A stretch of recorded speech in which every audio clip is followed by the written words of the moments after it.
Hi guys, I am myself Sakshi Rao.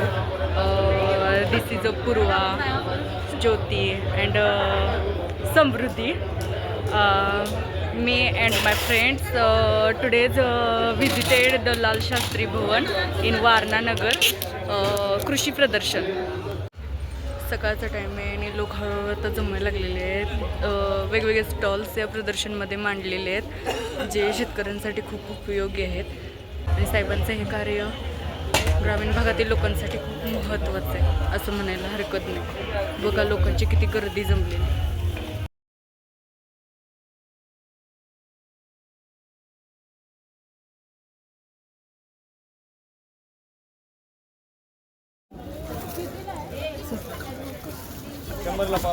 कसं वाटलं प्रदर्शन? काय काय बघितलं असता तुम्ही? कोणती शाळा तुमची? तुमची शाळा कोणती? ओके, बाय करा एकदा.